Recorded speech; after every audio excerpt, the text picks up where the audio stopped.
ان میں سے ایک اپنے ساتھی سے کہے گا، تمہیں یاد ہے اللہ نے فلاں فلاں جگہ پر ہماری مغفرت فرمائی تھی، اس طرح ہم نے اللہ پاک سے دعا کی تھی اور اللہ تعالیٰ نے ہمیں مغفرت کا پروانہ عطا کیا تھا۔ رسول کریم صلی اللہ علیہ وآلہ وسلم کی ذات مبارک کے بارے میں متعدد احادیث مبارکہ بیان کی گئی ہیں کہ آپ صلی اللہ علیہ وآلہ وسلم انتہائی شگفتہ مزاج تھے اور نرمی و محبت سے بات کیا کرتے تھے، تاہم کئی بار اور آپ صلی اللہ علیہ وآلہ وسلم بے اختیار ہنس بھی دیتے، مگر یہ اس وقت ہوتا جب آپ صلی اللہ علیہ وآلہ وسلم آخرت کے حالات بیان فرما رہے ہوتے تھے۔ امام اسغلانی رحمۃ اللہ علیہ فرماتے ہیں کہ آپ صلی اللہ علیہ وآلہ وسلم صرف آخرت کے امور میں ہنسا کرتے تھے، اگر کوئی معاملہ دنیا سے متعلق ہوتا تو اس پر آپ صلی اللہ علیہ وآلہ وسلم صرف تبسم فرمایا کرتے تھے۔ نبی کریم صلی اللہ علیہ وآلہ وسلم ایک بار صحابہ کرام رضی اللہ تعالی عنہ کو یہ آگاہ کیا کہ روز محشر جب کسی کو جہنم سے نکال کر جنت میں بھیجا جائے گا تو اس کی حالت کیا ہوگی۔ اس پر آپ صلی اللہ علیہ وآلہ وسلم نے ہنس کر واقعہ احوال بیان کیا۔ حدیث مبارکہ کچھ یوں بیان کی گئی ہے۔ حضرت عبداللہ بن مسعود رضی اللہ تعالی عنہ سے روایت ہے کہ حضور نبی کریم صلی اللہ علیہ وآلہ وسلم نے فرمایا، مجھے اچھی طرح معلوم ہے کہ سب سے آخر میں جہنم سے کون نکالا جائے گا یا سب سے آخر میں کون جنت کے اندر داخل ہوگا۔ یہ آدمی اپنے جسم کو گھسیٹتا ہوا جہنم سے باہر نکالے گا، چنانچہ اللہ تعالیٰ اس سے فرمائے گا، جا جنت میں داخل ہو جا۔ وہ جنت میں داخل ہوگا تو اسے گمان گزرے گا کہ شاید یہ جنت بھری ہوئی ہے، چنانچہ وہ واپس لوٹ کر عرض گزار ہوگا، اے رب کریم وہ تو جنت بھری ہوئی ہے۔ بس اللہ تعالیٰ اس سے فرمائے گا، جا جنت میں چلا جا، لہٰذا وہ جنت میں داخل ہوگا۔ جنت میں جا کر اسے پھر گمان گزرے گا کہ شاید یہ بھری ہوئی ہے، بس وہ واپس لوٹ کر پھر عرض کرے گا، میں نے تو بھری ہوئی جنت پائی ہے۔ اللہ تعالیٰ فرمائے گا، جا اور جنت میں داخل ہو جا، کیونکہ تیرے لیے جنت میں دنیا کے برابر بلکہ اس سے 10 گنا زیادہ حصہ ہے، یا فرمایا تیرے لیے 10 دنیاوی کے برابر حصہ ہے۔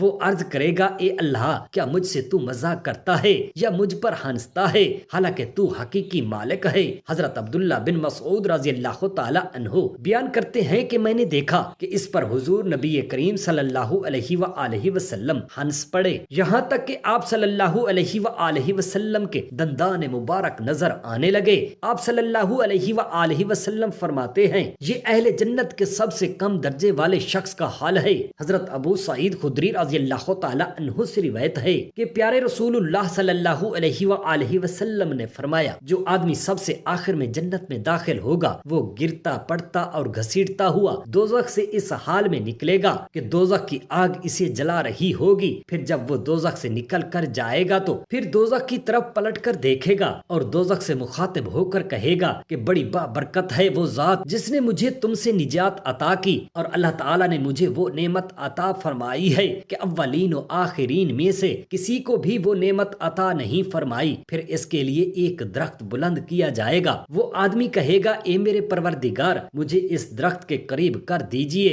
تاکہ میں اس کے سائے کو حاصل کر سکوں اور اس کے پھلوں سے پانی پیوں۔ اللہ تعالیٰ فرمائے گا، اے ابن آدم اگر میں تجھے یہ دے دوں تو پھر اس کے علاوہ اور کچھ نہیں مانگے گا۔ وہ کہے گا، نہیں میرے پروردگار۔ اللہ تعالیٰ اس سے اس کے علاوہ اور نہ مانگنے کا معاہدہ فرمائیں گے۔ اللہ تعالیٰ اس کا عذر قبول فرمائیں گے، کیونکہ وہ جنت کی ایسی ایسی نعمتیں دیکھ چکا ہوگا کہ جس پر اسے صبر نہ ہوگا۔ اللہ تعالیٰ اسے اس درخت کے قریب کر دے گا، وہ اس کے سائے میں آرام کرے گا اور اس کے پھلوں کے پانی سے پیاس بجھائے گا۔ پھر اس کے لیے ایک اور درخت ظاہر کیا جائے گا جو پہلے درخت سے کہیں زیادہ خوبصورت ہوگا۔ وہ آدمی عرض کرے گا، اے میرے پروردگار مجھے اس درخت کے قریب فرما دیجئے تاکہ میں اس کا سایہ حاصل کر سکوں اور اس کا پانی پیوں، اس کے بعد میں اور کوئی سوال نہیں کروں گا۔ اللہ پاک فرمائے گا، اے ابن آدم کیا تو نے مجھ سے وعدہ نہیں کیا تھا؟ کیا تو مجھ سے اور کوئی سوال نہیں کرے گا؟ اور اب اگر تجھے اس درخت کے قریب پہنچا دیا تو پھر تو اور سوال کرے گا؟ اللہ تعالیٰ پھر اس سے اس بات کا وعدہ لیں گے،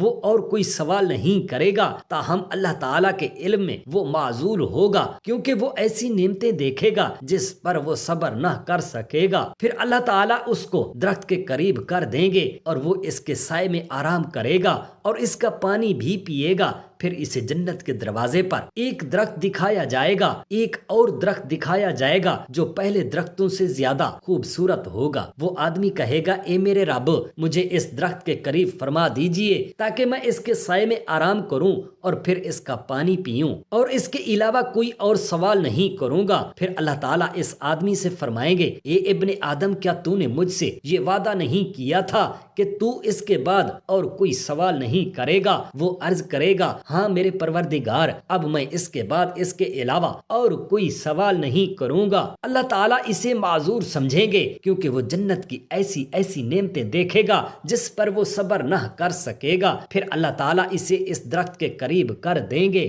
وہ جب اس درخت کے قریب پہنچے گا تو جنت والوں کی آوازیں سنے گا تو وہ پھر عرض کرے گا اے میرے رب کریم، مجھے اس میں داخل کر دے۔ تو اللہ پاک فرمائیں گے اے ابن آدم، تیرے سوال کو کون سی چیز روک سکتی ہے؟ کیا تو اس پر راضی ہے کہ تجھے دنیا اور دنیا کے برابر دے دیا جائے؟ وہ کہے گا رب العالمین، تو مجھ سے مذاق کرتا ہے۔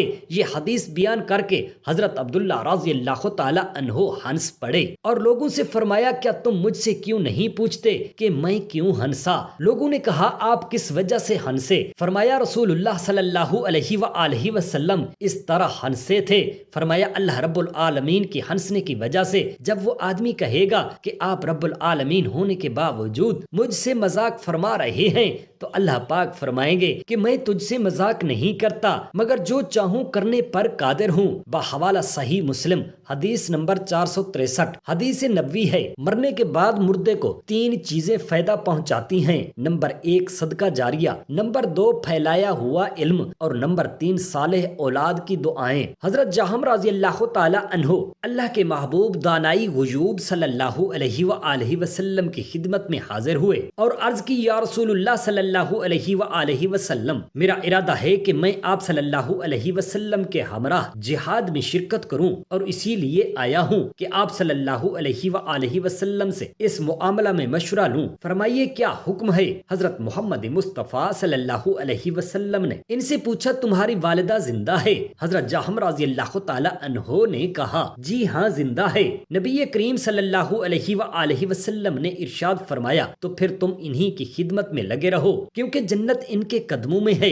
رضعی ماں کے ساتھ بھی اچھا سلوک کیجیے، ان کی خدمت کیجیے اور ادب و احترام سے پیش آئیے۔ آئیے آج کے وظیفے کی طرف۔ آپ نے وہ کون سی سورت مبارکہ پڑھنی ہے اور کس طرح پڑھنی ہے جن سے والدین کی مغفرت ہوگی، ان کے درجات بلند ہوں گے اور ان کو جنت میں اعلیٰ مقام عطا ملے گا۔ محترم ناظرین، سب سے پہلے آپ نے نماز فجر ادا کرنی ہے۔ نماز فجر ادا کرنے کے بعد حضور پاک صلی اللہ علیہ وآلہ وسلم کی ذات اقدس پر درود پاک کا نذرانہ پیش کرنا ہے۔ پھر 3 بار سورہ اخلاص، 1 بار سورہ فاتحہ اور 1 بار سورہ یاسین۔ آخر میں پھر نبی کریم صلی اللہ علیہ وآلہ وسلم کی ذات اقدس پر درود بھیجیے اور یہ ایصال اپنے والدین یا اہل و عیال یا رشتہ داران کو بھیج دیں گے یا فوت شدگان رشتہ دار کو بھیج دیں۔ اللہ تعالیٰ ان کی مغفرت فرمائے گا اور ان کا رتبہ جنت میں بلند فرمائے گا۔ سبحان اللہ۔ اللہ تعالیٰ ہم تمام مسلمان بہن بھائیوں کو اپنے والدین کے لیے صدقہ قرآن پاک کی تلاوت اور اللہ پاک کا ذکر و اذکار